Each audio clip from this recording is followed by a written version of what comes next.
On this episode of the Massive Agent Podcast, special guest Chelsea Peitz is joining us to talk about how you should prepare right now for 2019, some specific things that you can do to prepare, and what's the latest and greatest in the social media marketing world that you need to know. The Massive Agent Podcast, with lead generation tips and strategies to get you more leads and sell more homes. I love to buy houses. I like to sell houses. It takes brass balls to sell real estate. Wait a minute. The leads are weak. You're weak. I've had better. Oh, have I got your attention now? Here's your host, Dustin Brohm. Hey, what's going on, guys? Welcome to episode 50 of the Massive Agent Podcast. Woo! We made it to 50. Awesome. We've been doing this for almost a year now. Thank you so much for if this is your first episode or your 50th. Thank you. I appreciate your attention and I appreciate you and your support more than you will ever know. So thank you for that. This is a really exciting show today. We're bringing on Chelsea Peitz. She's one of my best friends on the planet. We've known each other for 3 or 4 years now. We actually met on Snapchat, and she is, aside from just being a great person, a hilarious person, someone who's very, very knowledgeable and very on point and up to date with what's going on in social media marketing, what's going on with all the different social networks, what new stuff has come out, what new stuff is coming out, how to use it, consumer behavior, branding. Like, she's very, very good at this. And so I thought that there's no one better to have on the show to help you guys prepare, and really to help teach me some stuff too, to prepare for a massive 2019. Because if you're just waiting till the holidays are over and then, January 2nd, you're going to roll into the office and be like, oh, I think now I'll start killing it. I'll start crushing it now. You're behind everyone who's crushing it now. So just work. It's simple. It's not easy, but it's simple. Chelsea's going to tell us what we should be focusing on. So if you guys are new to the show, or if you are old to the show, I'm going to just use that every show now because it's weird, but it's mine. Because no one else says it because it's not a thing. But anyways, if you don't know who I am your host, Dustin Brohm. I'm the founder of the Massive Agent Society. I'm a national speaker, trainer, and coach. I'm a realtor with eXp Realty in Salt Lake City, Utah. I'm the co-founder of leadswebinar.com with my good friend, Jason Frazier, who's the CMO of Wise Agent CRM and the CEO and founder of The Agent Marketer. We do leadswebinar.com together. And I'm a marketing guy. I'm a marketer who happens to sell homes. I started out selling homes and realized through doing all the wrong shit that you need to market. If you're going to be a successful agent, it's all about marketing. 100%. You could be the best agent on the planet, but if no one knows you exist, and if you can't get new business coming in the door, you're screwed. You're going to starve to death, even though you may have the best experience that a client will ever have, but it's all about letting people know about it. That is marketing. So I found through doing that I'm a great marketer who just happens to be selling homes. And so I started this podcast back in January 2018 to help share some of my knowledge with you guys, share some of my experience with you guys, help you guys to sell more homes and change some of the crap that you were doing that wasn't working into start focusing on what is working. And this year has been amazing. At episode 50, I'm kind of reflecting a little bit on just how much I've changed as a person since I launched this, how much awesome feedback I've got from you guys, from listeners and new relationships I've built, and the Massive Agent Society that we launched in April. And that's our Facebook ads lead generation system. It's a database of proven ads that you can copy and paste. It's coaching, it's support, it's a private Facebook group. Lots of stuff that if you want to generate leads, you need to check out what we do over at the Massive Agent Society, massiveagentsociety.com.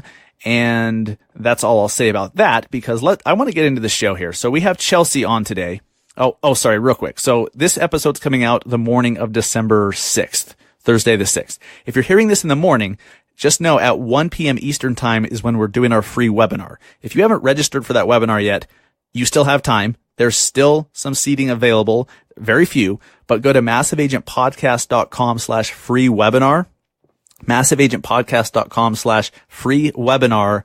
And the webinar, it's a free online training on the 5 ways to generate 100 or more new leads this month. And it's not all Facebook ads, guys. Don't worry. If you're like, oh, well, sure, you can tell me the ways, but I can't afford to run ads.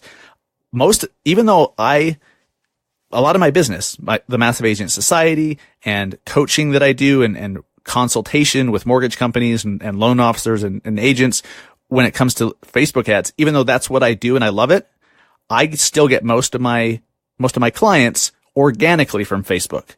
So most of the stuff that we're going to be sharing in the webinar is organic stuff that you can do.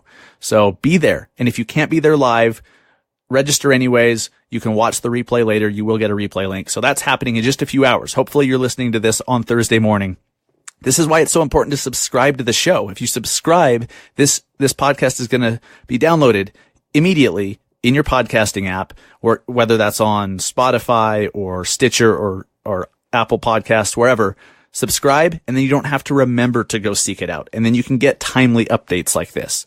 So I do have a big speaking schedule coming up over the next month and a half or so. So December 17th, I'm speaking at, this is an online virtual summit called Marketing Interrupt that's put on by the Agent Marketer. I'm speaking on December 17th about podcasting secrets. So if you've wanted to get into podcasting or flash briefings, go to marketinginterrupt.com. Check out how you can register for that event. It's a 4-day event that you can watch and learn from the comfort of your own chair, from the comfort of your own phone. You don't have to travel to this conference. It's online. It's a virtual summit, and I'm super excited to be part of that on December 17th. Then Agent 2021, Gary Vaynerchuk and VaynerMedia's event on January 17th in Miami. I'm speaking there with Chelsea Peitz, our guest. We're going to be speaking there together, and we're going to talk more about that in the show, and just what Agent 2021 means, the experience, what we're looking forward to, how it came to be, all that stuff. Then I'm speaking at Inman Connect, New York on January 29th about podcasting, how to start a podcast. That's going to be an amazing talk there. So if you're going to be at Inman Connect, definitely reach out. I have another speaking opportunity in Bakersfield, California on, February 6th in Bakersfield, California. It's not 100% confirmed, but I should be there in Bakersfield on February 6th. And then possibly February 11th and 12th at Snowbird in Utah. Can't announce that because it's not solidified yet, but lots of speaking opportunities coming up. And if you guys have any conferences that you're putting on, that you're sponsoring, or that you're trying to find people for, whether that's a panelist, keynote, a trainer, whatever, let me know. Speaking is something that I plan on really tripling down on in 2019, and I'm picking up a lot more speaking gigs. And so if you need a keynote for a conference or a training, let's talk and see if and see if I could bring the value that you're looking for your audience to that.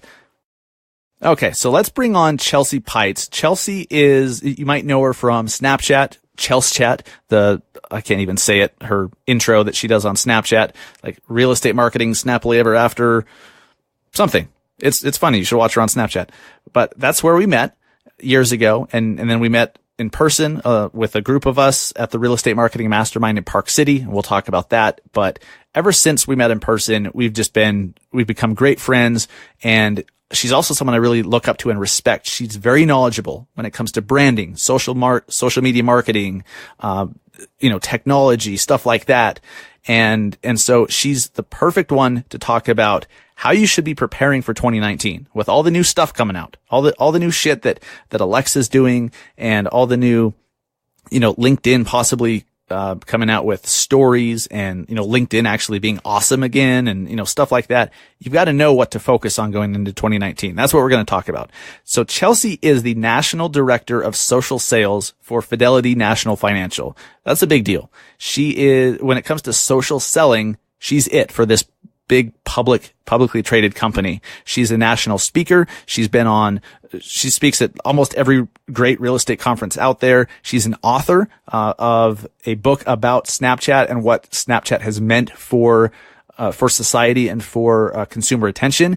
There's a link to her book over in our Amazon store. And so just go to massiveagentpodcast.com/resources, and there's a link to our store. It's in our store. You can go check out her book and get it from Amazon there. She just launched a flash briefing called The Voice of Social Sales, which I highly recommend you guys enable on your Alexa device, and a podcast by the same name that, I believe she says she's on episode 3, and that's found wherever fine podcasts are sold as well.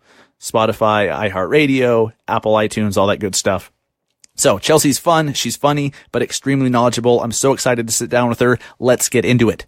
Hey, what's up, guys? I'm here with Chelsea Peitz, the Chelsea Peitz, Chels Chat, and there's like 1,000 other awesome nicknames. Some of them are NSFW. Not really. But Chelsea, if you guys don't know Chelsea Peitz, she is the National Director of Social Sales for Fidelity National Title. And she's definitely I don't even know what to call you. Wow. I don't know if I should be like flattered by that or totally offended. Thank God I've already recorded an intro where I properly introduce you. So this is just, we'll just roll with this because I want to hear you describe yourself. This could be good. So Chelsea, who are you?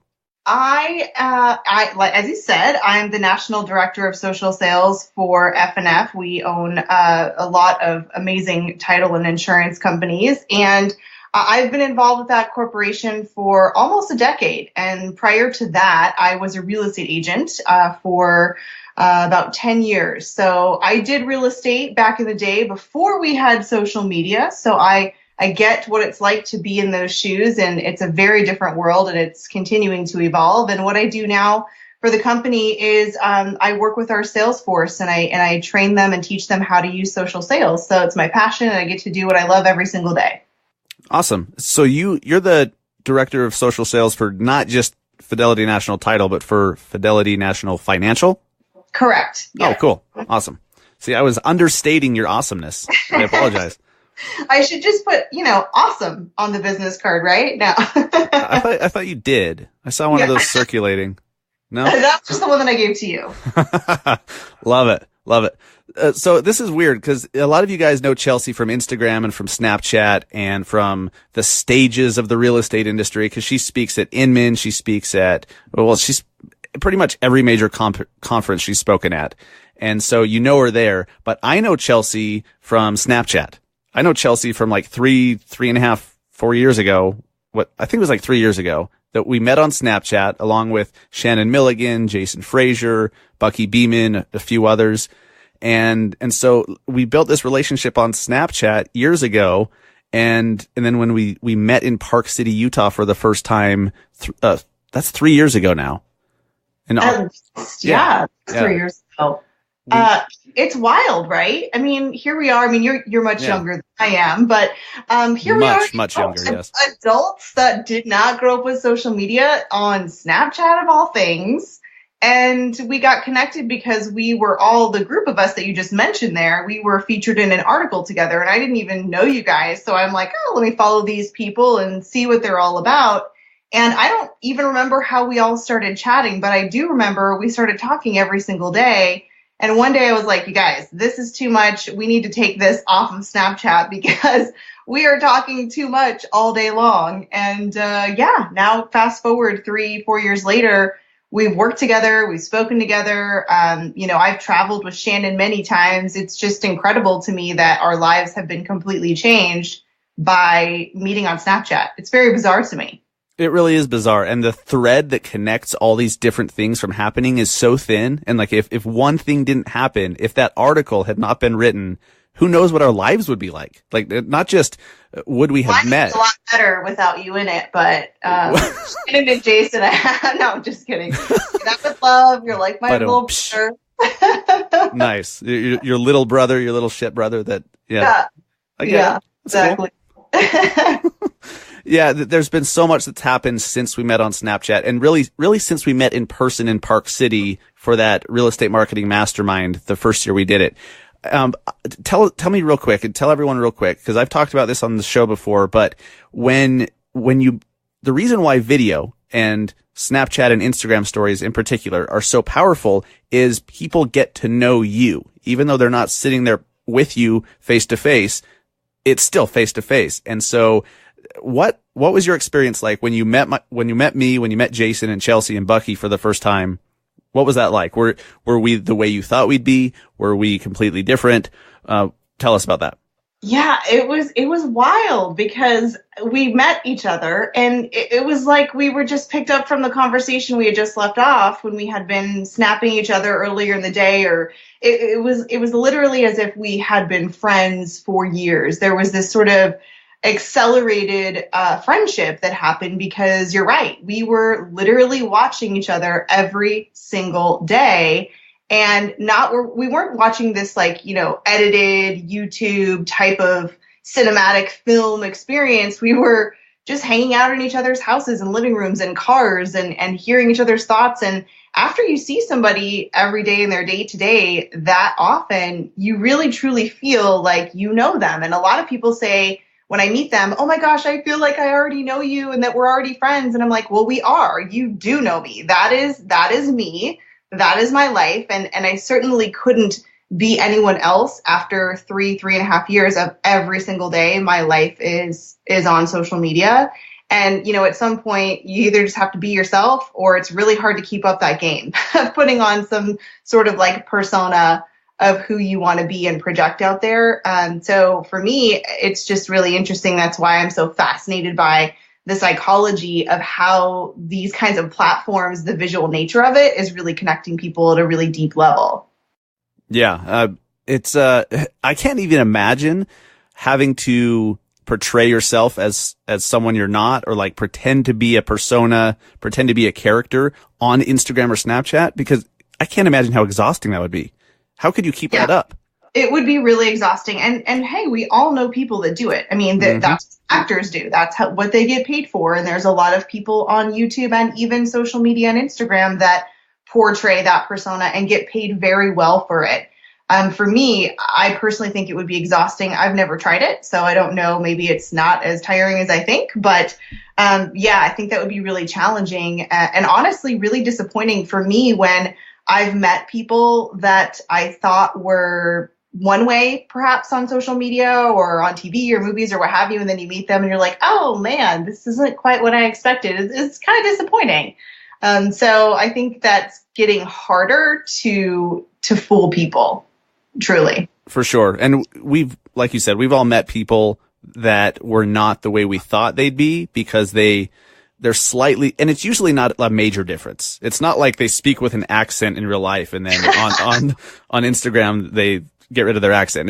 That's not what I mean, but little differences, like just hiding little things or being more polished than you normally are. Then when you meet someone, it's like, what?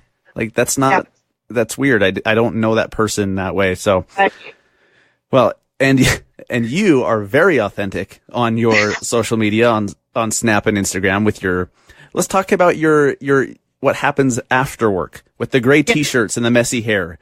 Yeah, #gray shirt. It's my nod to Mr. Rogers. Like, I know that sounds funny, but I do love Mr. Rogers. Like, he's such a beloved fixture in my life. I grew up with him, and I remember he would come home every single time he'd walk into his door. He would take off his shoes. He would take off his cardigan. He would change out into like his inside clothes, I call them. There was outside clothes and inside clothes. And I also have outside clothes and inside clothes. It just so happens I only have one item that's inside clothing that seems to have taken on a life of its own. In fact, I believe I should get an Instagram channel just for gray shirt.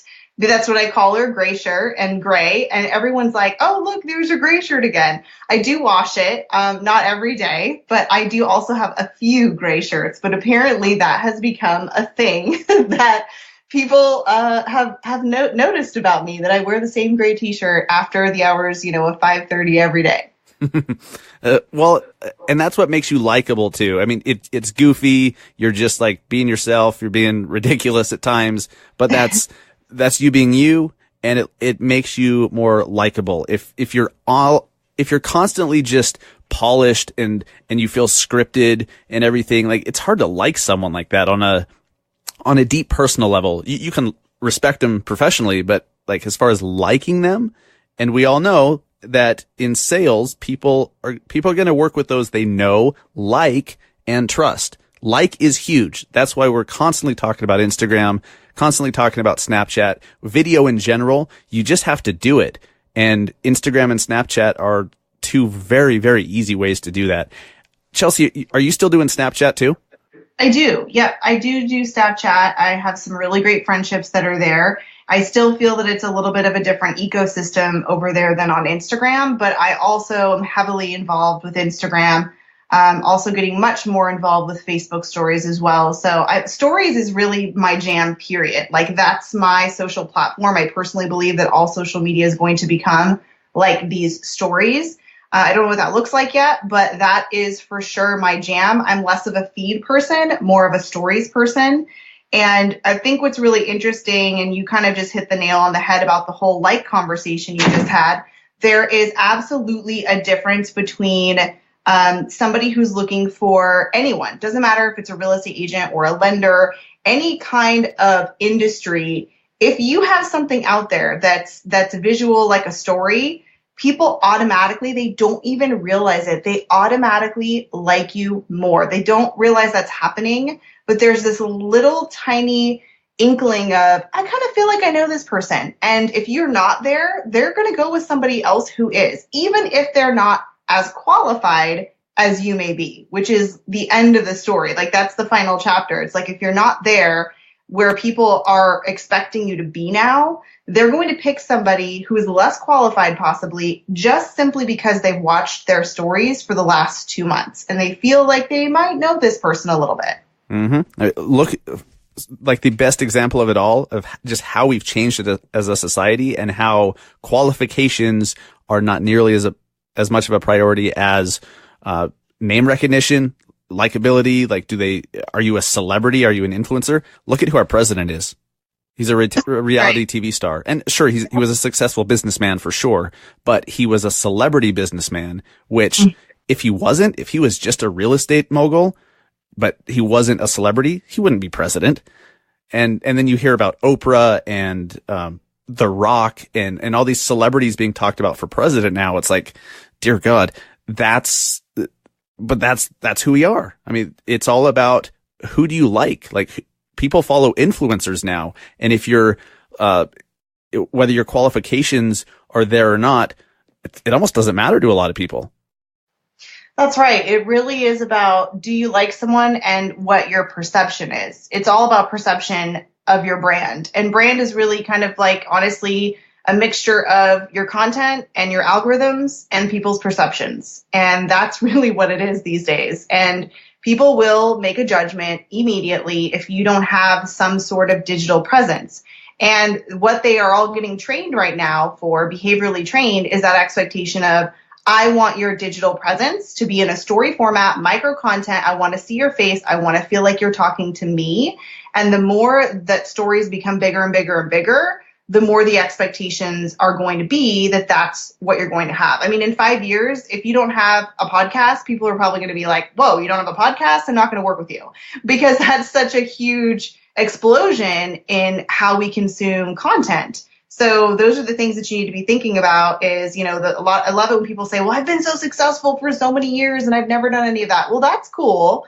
But, how many of you don't use Netflix or Amazon now? And that's really where this is going for branding. Digital presence, you have to look outside of our industry and look at those things and how people's behaviors are changing. Industry is completely irrelevant. It's all about the behavioral training that we're all getting right now. I cannot agree more. I think that is so important, and it trumps industry. It trumps like all the details. It's like, I don't care what you did 10 years ago that got you to sell a home a day. I don't care. Like, that was in that world. Okay. We're now in 2019 where people expect things instantly. People watch Instagram stories all day long. That's how they consume content. As soon as a commercial comes on TV, if they even watch TV, they get on their phones. People want their package delivered an hour after they order it. Like, it's just a different world, and you have to start marketing that way. And that's why I think your message, Chelsea, resonates with so many people, and why I'm so glad that you are getting the exposure that you have speaking at all these conferences. Is you're waking people up. And I'm trying to wake people up with this show. And whenever my mouth is open, I'm just trying to get people to wake up. But whether or not they listen is up to them. but there's some craziness that's about to happen in this industry, in real estate and mortgage. And like, I can see it coming. I know you can, but I just think people aren't honest with themselves. Yeah, it's tough to, embrace those changes because, again, sometimes we're in our own little worlds. But I had this example that happened to me the other day, and it was as somebody who's in it, like you and I are in it, like we are all around the disruption. We're all around embracing that. How do we roll with the punches? But even though, as somebody who is like that, this experience just hit me like a ton of bricks the other day. I went to Whole Foods, and I think pretty much everybody knows now that Amazon bought Whole Foods. And so I go in there and I'm shopping, and I looked around, and I just had this weird feeling like the people that were there shopping, it seemed odd to me. Like there was just something about their vibes. So I stopped in the aisle and I started looking around. They seemed lost is what it was. And when I go to the grocery store, I kind of know where I'm going in the aisles and all that. I look around every single aisle. Out of the 3 people, me being one of them in every single aisle, the other 2 people worked for Amazon. They were shopping for other people. And they were like, looking around because they're looking at a list and trying to figure out what that person wanted. And that's what I was like, whoa, this is really weird. I felt like I was in some crazy movie where I was the only actual real shopper. And everybody else in there was buying stuff for other people that they were delivering in like next hour. And they all had these like lanyards on that said Amazon now. And I was like, this is so creepy, but awesome, because now I'm going to go home and I'm going to order it. So that was a really strange experience. Oh, geez. Yeah. And I mean, just now, my wife just placed an order online through ClickList from Kroger, and she's going to just drive up and pick up her groceries. She doesn't have to go inside anymore. Yeah. And most places are doing that. If they don't offer delivery right to you, Amazon does. We don't have that in Salt Lake yet, damn it, but it's coming. But that's just what we're getting used to more and more. Yeah. So, Chelsea, you mentioned stories and how as stories continue to catch on and more places have stories, we're going to expect it more. I've heard on your awesome flash briefing, the voice of social sales on Alexa. And Chelsea, every time I mention the A word, I forget to unplug it. Hold on. There we go. Your flash briefing on Alexa is awesome. And you mentioned the other day something about stories on a particular platform that's really been rejuvenated lately. Tell us about that. Starts with an L. Yeah, I am excited to hear about this because LinkedIn is such a great platform. Look, you turned my Alexa on. I don't know if you can hear her, but she's talking now. So always Alexa. Listening. So LinkedIn is a platform that a lot of people have a perception around, right? We were just talking about that. The perception is it's boring, it's stale, it's resume only, it's for people looking for jobs, and that's it. That's maybe where it was 2 years ago, but it's really been evolving. And for those content creators, which I consider you and me, like the average everyday person, it's absolutely a great place to go because they've changed their algorithms lately. And it's rewarding those folks who are like you and me, who aren't, the Richard Bransons or these very high level top 1% people. They were getting all the love before. So that's a great thing there. The secondary piece is that they're testing out stories in LinkedIn. Now, you and I both know that there's a language to every platform, and users, take to one thing or another, which is kind of why people haven't really picked up on Facebook stories yet. They just don't really get it. Well, people in LinkedIn are certainly not going to be as adept at using stories as somebody who's a heavy Instagram user because it's not quite the language yet, which means a lot of people say to me, I don't want to use it because I'm not getting any views. Well, you should use it when you're not getting any views because you'll be the very first person who is in there when everybody figures it out. So it's such an opportunity for me. And I think people are like, I don't want to do that because nobody's going to get it. Nobody's going to, watch anything. I'm like, yeah, but you'll be the first adopter. You'll be the first person that's actually doing it. So I have not personally tested it yet. I have heard a rumor that it's being tested and some people have seen it. I have zero idea when it's going to come out, but when it does, I absolutely will be using it. See, half of me is excited about that, and half of me is like, oh my God, another.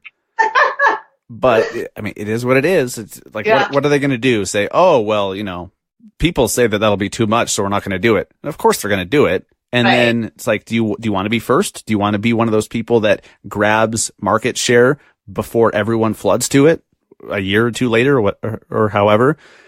sure, you could just put your line in the sand and say, I'm not doing it. But then you're going to be kicking yourself in the ass at that lost opportunity. So yeah, you got to be one of the first or one of the best. That's it. Those are your only two options. You have to be one of the first or one of the best. You don't have to be first to it, but you better get real good at it once it's rolling. Exactly. So, all right, 2019 is just a few weeks away. What are the big things that you've seen that we should have our eyes open for and expecting and looking out for in 2019 as far as social media marketing goes? Big announcements. Yeah, I think in my mind, two really big things. I think you heard me talk about this before, but in October, I think it might have been a little earlier this year, Facebook has dropped a really big bomb. But the funny thing is that they're really sly about how they drop these huge announcements, right? And almost like nobody realizes or catches that it's even happened until it's happened. And what I think is so interesting is that the last couple of weeks, it's been real glitchy in both Instagram and Facebook. So I knew that they were making some huge changes to the platform. And I really believe they're going all in, both on Facebook and Instagram, on the stories. And the feed is going to be, I don't want to say it's going to go away because I don't know that for sure, but it seems like that's the track they're going on. Now, the big thing to me that they didn't really clarify, but you have to remember, Facebook is all about making money, as is any for-profit company. That's why Facebook ads are so incredibly important in their ecosystem. So why would they move their moneymaker? They're making money in the feed all day long with ads.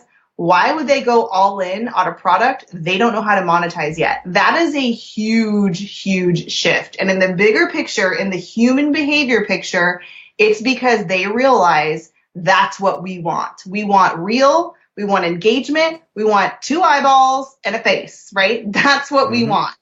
And so that's a big deal because Facebook's like, hey, we're going all in. The future is stories, and we're leaving behind the millions of dollars we're making every second to try to figure out how to monetize this area. So number one, that, which also leads to you need to start moving your ads to stories. That's going to be a little bit harder because we can tap through all that stuff, and you have to have a very different mentality with a story ad than you do a feed ad because you've got to capture people almost instantaneously. And I don't know that we've really figured out the process for that. I mean, you're a Facebook ads expert. You teach a lot of people how to do it. You have your process down pat. I would even venture to say that even you, who is very talented in that arena, hasn't quite got your story ad figured out yet. Is that fair to say? Absolutely. Yeah, it's a different animal. It really is, because the culture or the language that you said earlier is different in stories than it is in a feed. It just is. And I've had some swipe up ads on Instagram that have worked well, specifically for the podcast, trying to get people to, who are not listeners, to click and listen. I've had some that worked well and others that just totally bombed, where it's like, it's just different. And so, yeah, you've got to approach it differently. Yeah, it's going to be interesting to see how advertisers figure that out. The other big trend, which is no surprise to you, and I'm not going to say the name, I'm going to say Lexi, is that's going everywhere. And, you know, again, we don't really have a mindset around what does that look like. I always laugh when I think of people, I'm trying to explain, you know, skills and flash briefing. And I have to go back to one of my favorite movies, which is an 80s reference, Back to the Future, when they're sitting down at dinner and he's like, oh yeah, I saw that on a rerun. And their faces are blank. They're like, what's a rerun? That's where we're at right now with trying to say, here's what we can do with Lexi. Here's what we can do with these types of devices. And we don't have to just think of it as this like individual sitting on your counter circular device, right? It's being built into BMWs. It's built into the new Fords. It's now in the Facebook portal, which just coming out for the holiday season. Mm-hmm. And now it's in office equipment. You guys, it's everywhere. It's going to be built in everything we do. And as like we're talking here, like if Dustin and I were in my house and we were sitting here chatting about, oh, you know, we should repaint the house. I don't really like this color. It's going to get smart enough to say those are cues. Think about Facebook ads or looking at behavior and cues. So if I go to a paint store or Home Depot, it may think, hey, wait a minute, this person's showing behaviors that may indicate they want to buy or sell a home. Same thing. It's just listening. And we're going to say, yeah, I think blue would be better in here. And then it would say, hey, would you like me to connect you with 5 painters? And also, your neighbor 2 doors down just sold their house for X, Y, and Z. Would you like me to connect you? That's what's going to happen. And so people really need to get on it now, because in, I think, 2 years or less, that's pretty much going to be where we're at. It's like when Snapchat first came out and then Instagram stories came out and everybody knew how to use it, because Snapchat was already here. So I think those are the 2 biggest trends for 2019. I would have to agree with that. And I think you're even understating Alexa, though. I think you're understating that a little bit, because we just had Black Friday and Cyber Monday where Amazon blows out their Echo devices. Like, they don't make money on those guys. Do you know why they do that? They do that just to get them in more hands. Like, they were selling the Dots for $19.99, for God's sakes. Mm-hmm. Yeah, and crazy. It is crazy. And what that does is it gets them in millions of more homes, and people start getting them in not just their kitchen, but now in their office, in their bedroom, in the bathroom, and they start putting them in multiple rooms, and it just builds this huge infrastructure. So then people can use that to buy more stuff through Amazon. And you talk about behavior training. Like, you and I have young kids. I have a kid that's almost going to be 6. When you see your kid at almost 6 say, Lexi, put milk on the list. Like, okay, now that is huge, right? We're having our children talk to a thing, and knowing that once they talk to that thing, it's going to do something for us, or order something, or remind us of something. It's totally crazy to me. I still feel like it's, 2050, and I'm like, this is, robots in the house. It's just weird to me, even though you and I both do it and use flash briefings. It just blows my mind. it happens so fast. It's hard not to kind of, when you get those moments of reflection and you're like, holy crap, this has all happened in just the last year. Or you guys realize the iPhone's only been around for 10 years. Mm-hmm. 10 years. And I refused to get one. I was like, I'm not going to get an iPhone. I would never spend $600 on an iPhone. Like, I have a flip phone. It works great. And of course now, I'm like, oh, $1,000 for that X? Wow. Yes. Where can I sign up? Like, how fast can I get one? Yep. And who can I pay to get this thing quicker? Exactly. Like, yeah, it's a totally different world. And I think once the data comes out about this Black Friday and this Cyber Monday that we just had, and then Christmas too, once the holidays are done and Amazon releases how many more homes have Alexa devices, it's going to be so dumb. Some of you are going to be so pissed that you didn't do a flash briefing, or that you didn't take the time to learn what one is, or you didn't take the time to do a podcast or start listening to podcasts, because voice is the future. I spent an ungodly amount of money earlier this year to go to New York City to Gary Vaynerchuk's and VaynerMedia's VoiceCon conference. It was just a one-day thing, and that changed everything for me. Even though I already had this podcast going, this has been going since January 2018, and I went in May, but it solidified, yes, you're on the right track with your podcast, and you need to triple down on it, and you need to do a flash briefing, and you need to learn skills, and you need to eventually figure out Google Home, because you have executives from Google, from Chase, from Diageo, from a bunch of these giant multi-billion-dollar brands saying, oh yeah, we're all in on this. Like, oh yeah, of course we're doing flash briefings. Of course we're doing our own skills. Why wouldn't you? And that's kind of telling. And then Facebook comes and includes Alexa in their new Portal device. BMW has Alexa. Ford. I think there's like a dozen auto manufacturers that, as of this moment right now, have Alexa built into their cars. Right. And the new builders. So we've got Lennar, KB Home, and I'm sure they're just the beginning that are making smart homes and putting in these devices. I think one of them has Google, one of them has Alexa. So it's going to be really interesting to see what happens with that. Exactly. And I think the biggest mistake people make, and we all do this to a certain extent over a certain period of time, but we were like, you know what? I can't. Like that thing, I know you're saying podcasting, and I know you're saying flash briefings are going to be huge and Alexa's going to be huge, but I'm not seeing it, because it's just this little dot device, and it just tells me the weather and lets me add stuff to my shopping list or play music. Mm-hmm. And people can't see or envision what it could be. What we see now is just what we see now. Right. A year from now, it's going to be so much more robust and do so much more, and it's going to be so much more intertwined into our lives. You mentioned your son that's like, add milk to the list. My boy is, he's 4.5 and he's like, Alexa, play music by Marshmello.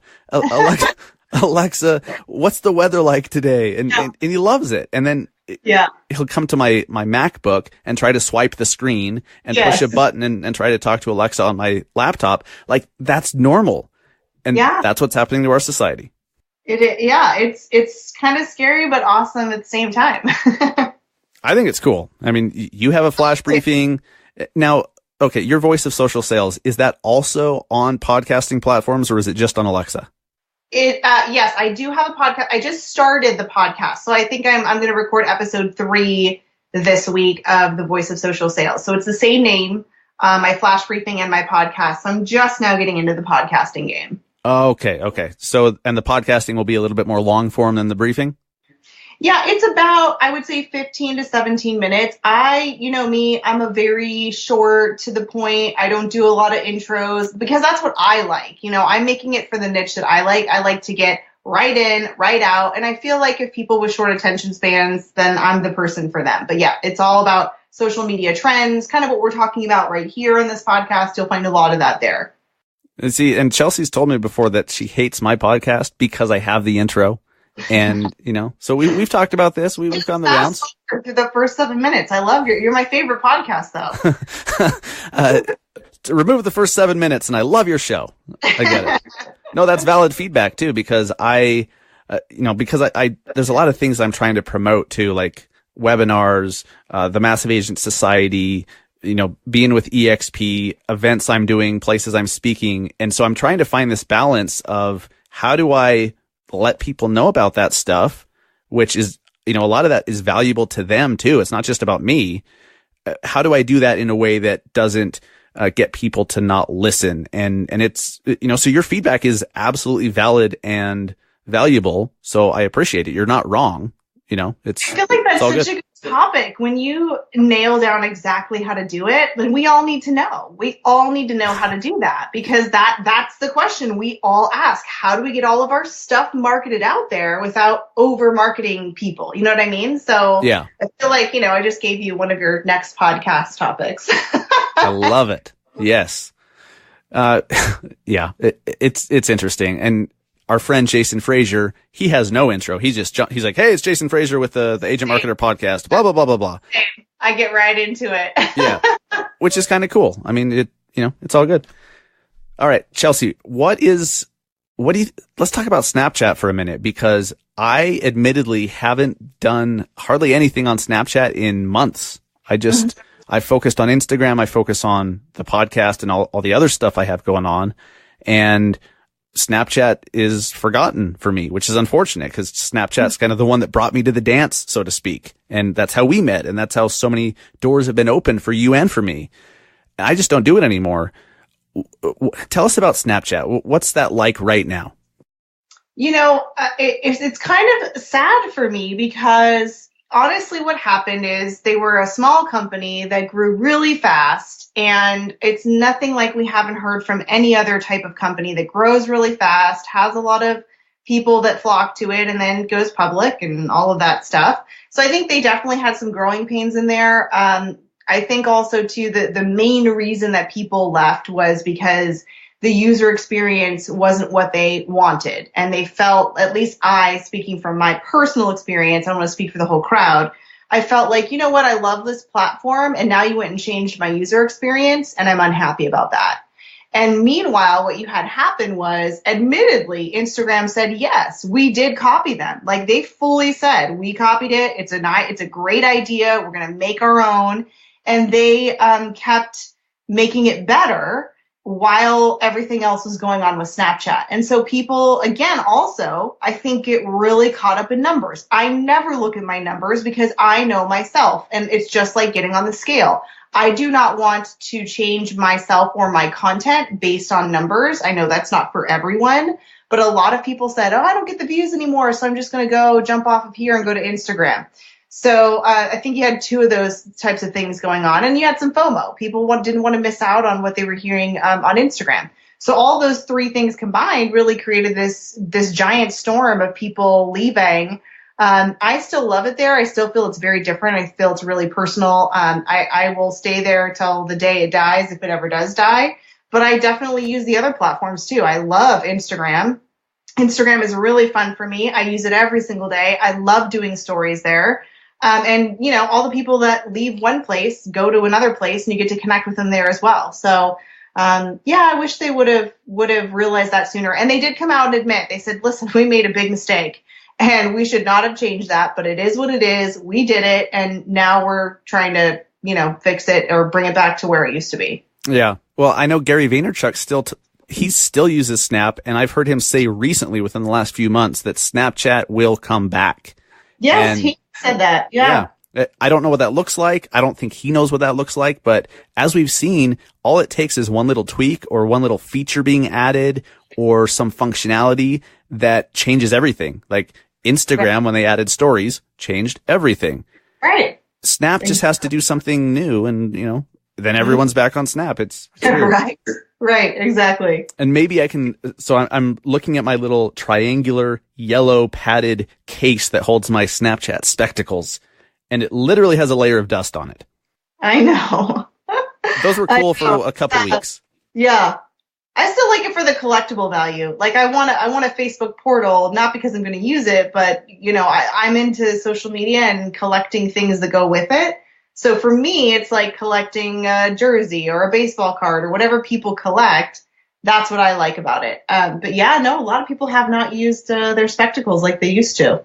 Isn't that amazing that we're talking about the Snapchat spectacles as a frickin' relic, as like an antique, something that belongs in a museum?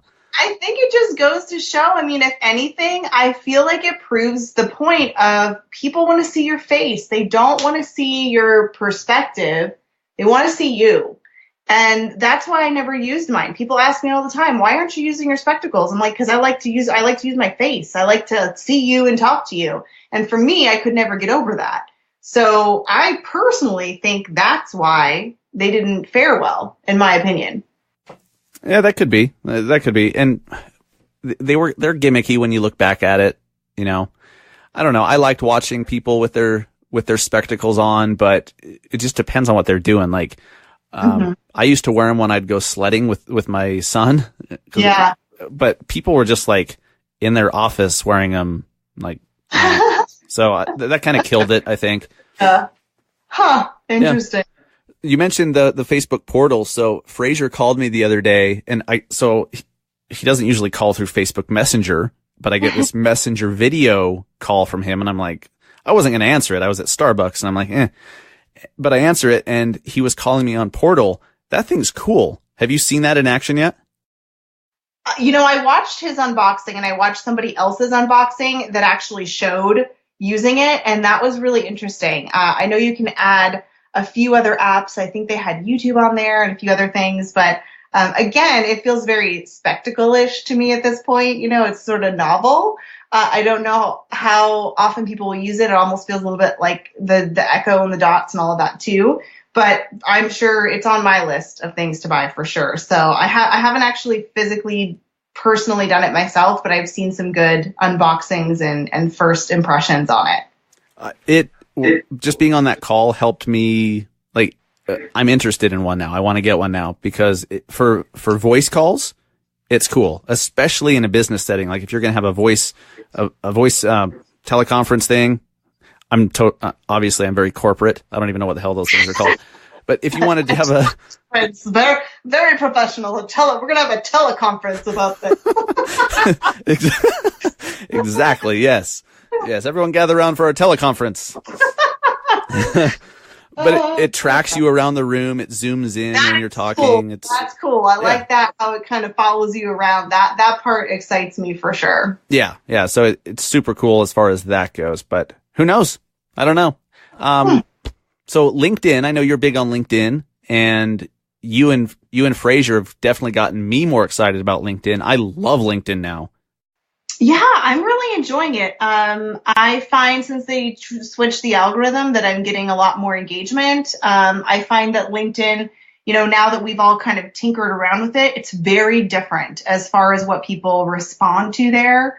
I'm kind of used to the micro content at this point because of stories, and I realize that's not always what's working for me and my audience anyway over on LinkedIn, but it's interesting, and I am starting to really like it a lot more.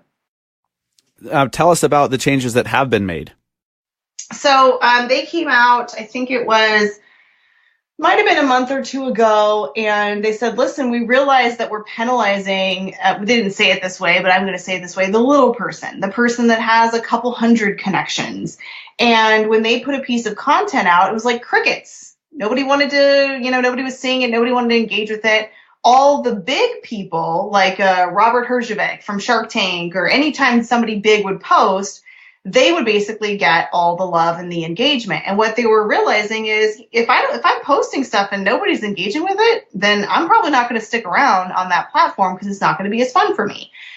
So they decided to change the algorithm, and I can't remember the exact wording, but it was some sort of really long formulaic thing they had to do a bunch of research on and hire out to figure out how could they mathematically equate like your feeling of appreciation for engagement and likes. Like, how much would Dustin appreciate these first 10 likes that we get on this post? So it was like a whole scientific thing, which sounds kind of weird and out there. Bottom line is, for the little person, they're starting to show your content more. You're more likely to get likes and engagement than just, put something up and never get any kind of, engagement at all.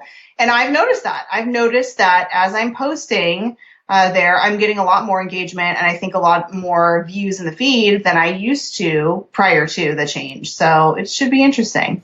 It almost sounds like a digital participation trophy on LinkedIn. To be honest with you. So. Like, hey, that's it. Thank you for participating. Here's a like. Yeah.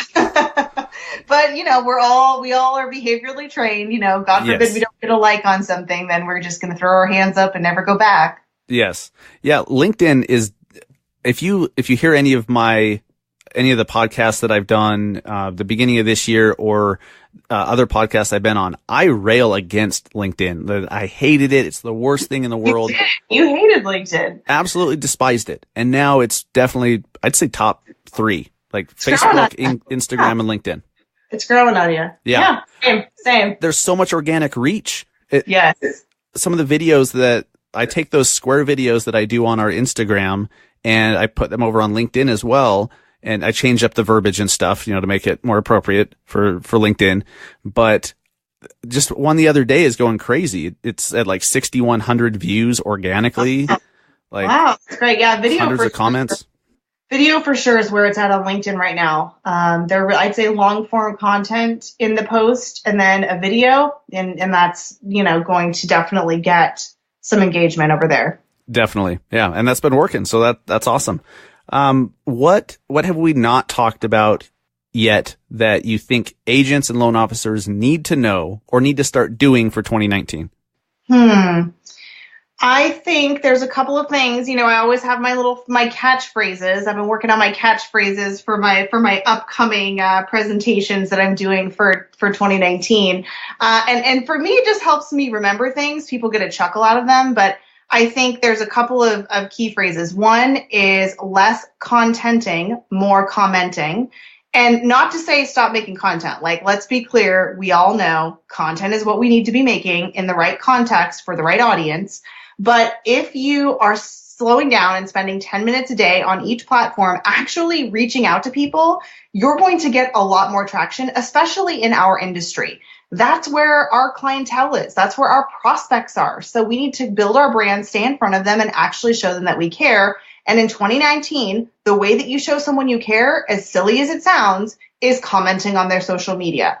I know it sounds bizarre. Not liking, actually commenting. So that's really important. Number 2 is I like to say, don't stalk unless you talk. Meaning, hey, if you're going to go in there and watch stories, at least make sure you're commenting on the stories. Like, don't be just tapping through and watching. A lot of people don't go and look at their stats. They don't see that you're watching. So the only way that they know that you're actually engaging is when you send them a direct message. The other side of the coin on that is that you're training the algorithm. So if you want to show up more often in that Insta stories feed and you want that person to show up more often, that's how you do it, is engage, talk, and watch. So that's really important. And then last but not least, I always say, don't reach unless you teach, meaning don't. You're killing me. You're killing me with these rhyming catchphrases. You're going to remember these things. That's how my brain works. They're good. They're good. Don't reach out to me in my DM and try to sell me something or make an appointment. You need to give me value first. You need to teach me something. You need to, give me some value. You need to make me smile, whatever it is. I get so many people still to this day that send me obviously a templated, DM through whatever platform it could be. And it's not going to work, especially in 2019. It's literally an eye roll. It could be a block. It could be someone taking a screenshot and sending it to their friends and saying, look at this idiot, right? So that's not what we want to do. You have to actually give before you're actually going to ask for something. You're going to reach out and ask them for a meeting. You're going to reach out and say whatever it is that you want to say. So those are my three phrases for 2019.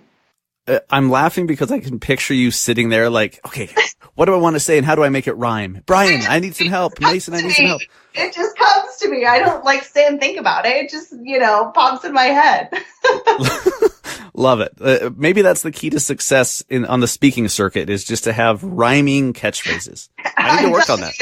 It is. There's something about rhyming. I'm telling you, you can Google it. I'm right.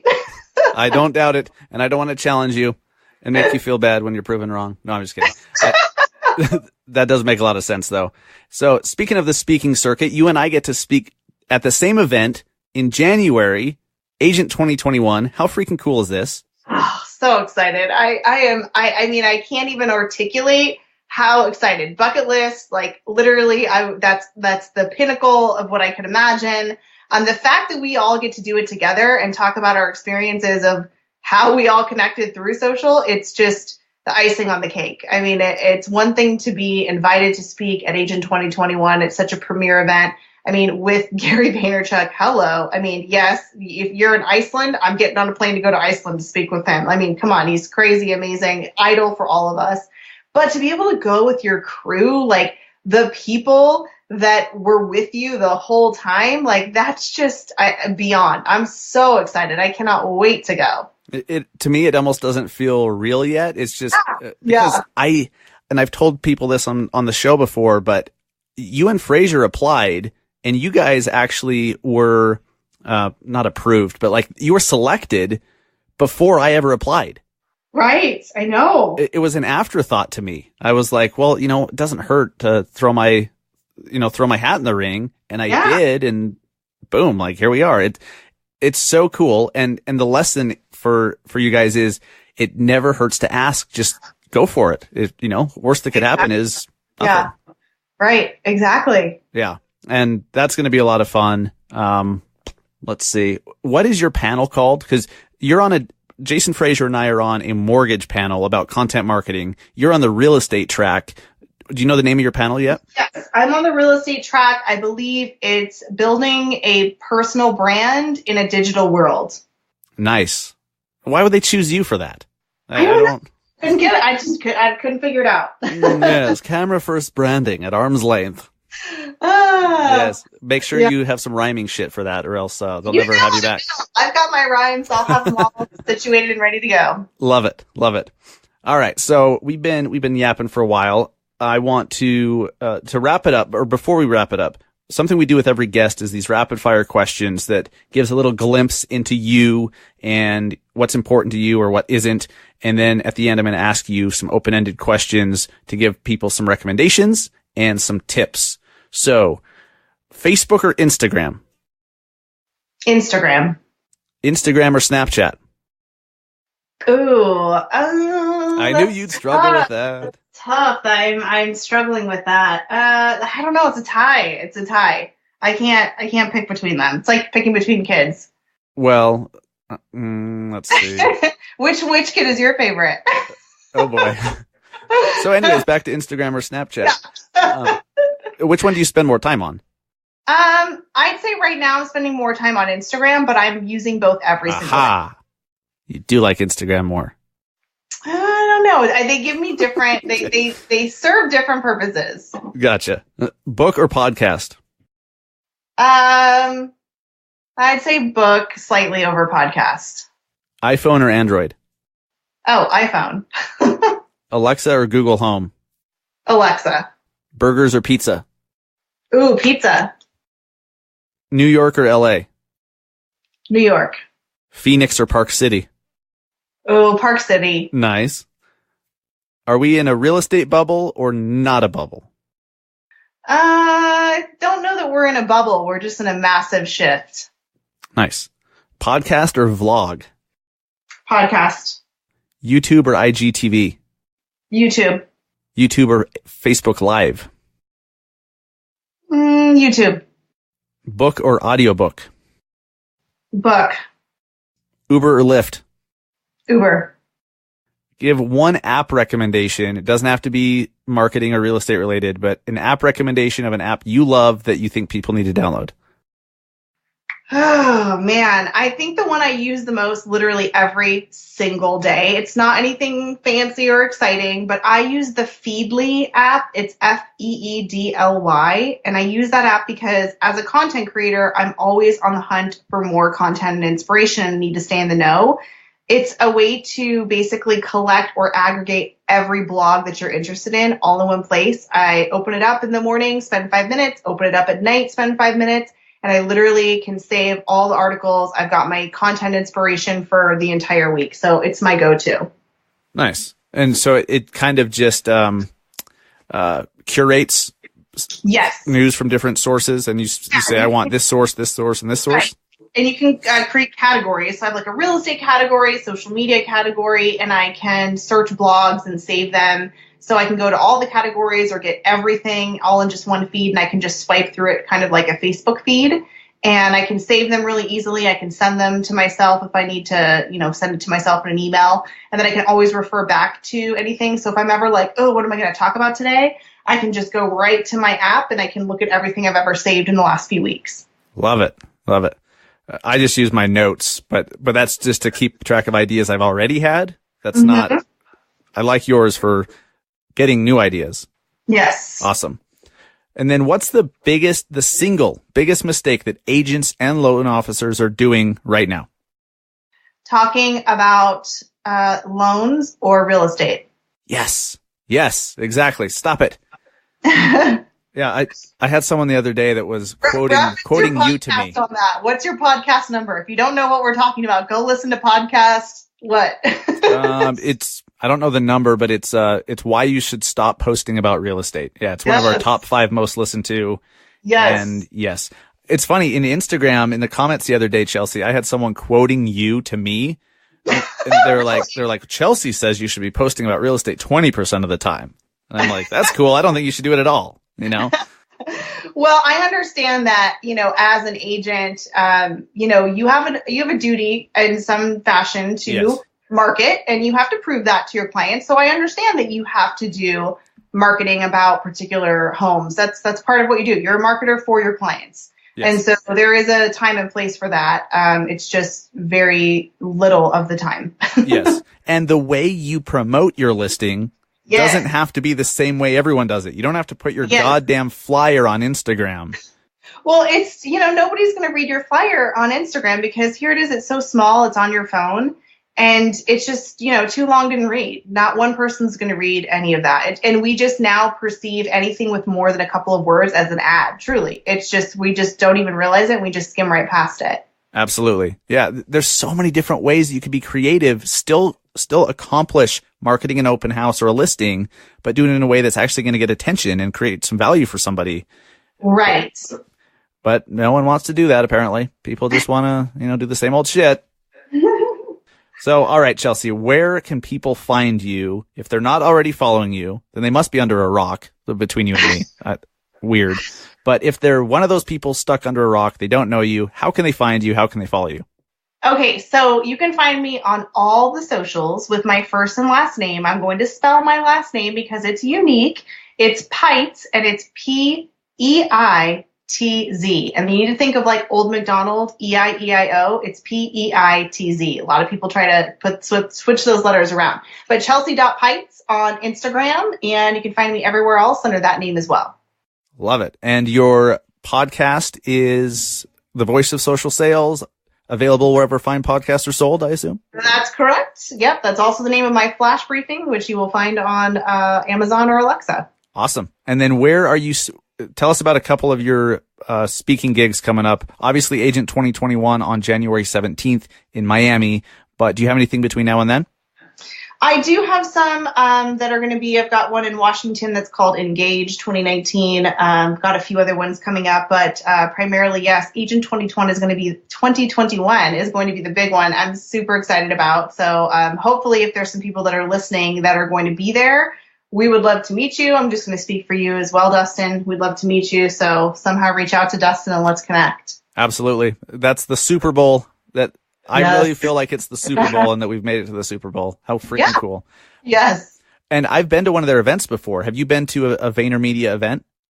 I have been to an event with Gary. I actually just went last week and I saw Gary speak and I was ready to ask the question. I'd gotten up my courage and I went to the microphone and they cut off the person literally right as I was walking up to the microphone. So, so yeah, I have been to an event where he's at. I don't know if it wasn't like actually his. It was him and Tony Robbins. So I have not been to a Vayner event. I'm very excited to go. I hear they do events right. They definitely do them right. I've never seen anything quite like it. I mean, just the food, the experience, like all the stuff that's included, because it's expensive for one day. It's expensive, but man, they do a great event and they bring the heat. So if you guys want to learn more about that, go to agent2021.com. The numbers agent2021.com and find out about all the other speakers that are going to be there, the different events or the different topics. If you're a realtor, loan officer, insurance salesman, or an auto dealer, they have tracks for you. This event is for you. So super cool.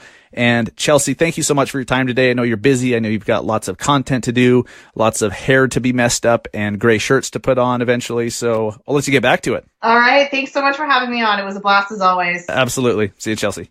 I don't know about you guys, but after that interview, I'm so excited for 2019 because it reinforces what I know to be true, that focusing on voice marketing with Alexa, with podcasting, and then content, video, face-to-face, Instagram stories, all of that stuff. If you're doing that and you do it consistently and you keep trying to figure out how to get more people to see it, you're going to win. So excited for what 2019 brings, a lot of which we don't even know, but I can't thank Chelsea enough for coming on the show. Chelsea, thank you. Great content, great stuff as always.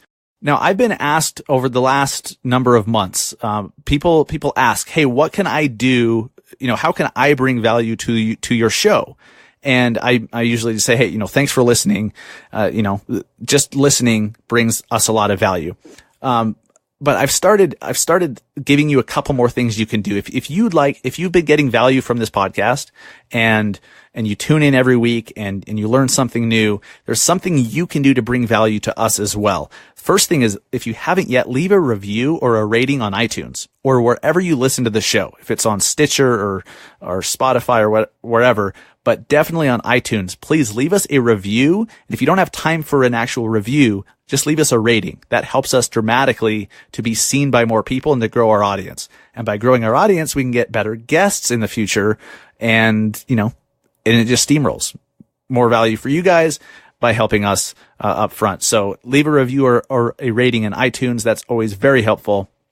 And then also, you could use some of the links that we provide. Okay. So there's some affiliate links that we throw out there. If you're not familiar with affiliate marketing, it's just a way for someone to earn a small commission off of a purchase that was made without it costing the consumer any more money. So like Amazon has an affiliate program set up. It's called Amazon Associates. We have an Amazon store. So a lot of the podcasting equipment that I recommend and books that I like and products that I use and think are cool, I throw up into my Amazon store. Well, that sounded weird. I put into my Amazon store. And so then you can go there and see what I like and, what equipment I recommend and what books I recommend you read and check out some cool, like this, what's it called? It's for dudes, for shaving your beard and stuff. It's like a cape that suction cups onto the mirror and then it goes back behind your neck and it catches all the hair so it doesn't get all over the counter. Your wives will love this, or your girlfriends will absolutely love it. That, I have a link to that in the store. Just cool stuff that I like and recommend is in our Amazon store. And whenever you go to our Amazon store and shop on Amazon through that link, that helps support our show. It helps us to keep the lights on and to pay some of the bills, because it costs money out of my pocket to do the show. And, as we grow, it costs even more. So we don't have sponsors. And so whenever you shop through our Amazon store, that really helps support the show as well. So to find our Amazon store link, just go to massiveagentpodcast.com/resources. It's on massiveagentpodcast.com.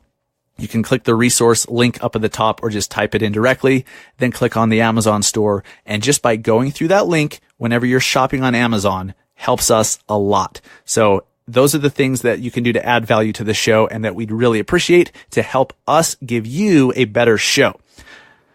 Speaking of Amazon, our flash briefing Massive Agent Minute is available and is awesome. Please subscribe to that. Please enable that. We do 60 to 90 seconds every single day, 7 days a week. It's like a mini podcast. It's an extension of the Massive Agent podcast. And we do it to, because sometimes you don't want to do a whole podcast episode just to tell you a quick story or rant about something or give you an idea or an update on something. And so the flash briefing is key. To be honest, most of our timely updates, the stuff, like we do a lot of announcements first through our flash briefing. So if you haven't enabled the Massive Agent Minute yet, go do that, because that's where we want to reward those who are enabling our flash briefing and listening on a daily basis with the most current stuff. There's a lot of stuff that we announce or share with exclusively on the flash briefing that you're not going to get here on the podcast. So go enable that. You're going to get first access to webinars or events or giveaways that we do. Sometimes we just give out free stuff, to just the flash briefing listeners. So go enable that. You can do it on your Alexa app. You can do it on Amazon desktop just by searching in the search bar for Massive Agent Minute and enable it there, or go to massiveagentpodcast.com/our briefing, OUR briefing. Those of you that have heard previous episodes know that I am an agent with eXp Realty. I'm a big fan of eXp and the opportunity that it gives to agents. The brokerage is doing something that others aren't, to where we're giving you more opportunities for income. There's more revenue streams with eXp than any other brokerage out there. So you've heard me talk about it before. I'm not going to go into it much today, but go to massiveagentpodcast.com/EXP and click play on that video to find out what the hell I'm talking about. If you're like, wait, it gives agents more revenue streams than any other brokerage. I can actually make more money in more ways with eXp than any other. What does that look like? Well, go to that link, click play, and we'll show you what that looks like. We'll show you how that works. And if you don't like it, if it doesn't make sense to you, if you don't see what I see, that's totally fine. But, we're almost at the end of the year here. You owe it to yourself to see if you can make 2019 better, more lucrative, more powerful, and more enjoyable. And if you haven't looked at eXp's model, if you haven't seen why eXp is growing as fast as they are, if you haven't seen why so many massive Keller Williams teams are switching over to eXp, if you just see that stuff and blow it off without looking at why is that, you're doing yourself a disservice. MassiveAgentPodcast.com/EXP. Guys, thank you so much for listening. Go follow Chelsea. She's amazing. Chelsea.Peitz on all the social channels. Go subscribe to her podcast. Go send her a message on Instagram and say, hey, I heard you on the Massive Agent podcast. Just let her know that you appreciate her and all the awesomeness that she brought this week. Thank you guys so much. Have an amazing, amazing weekend.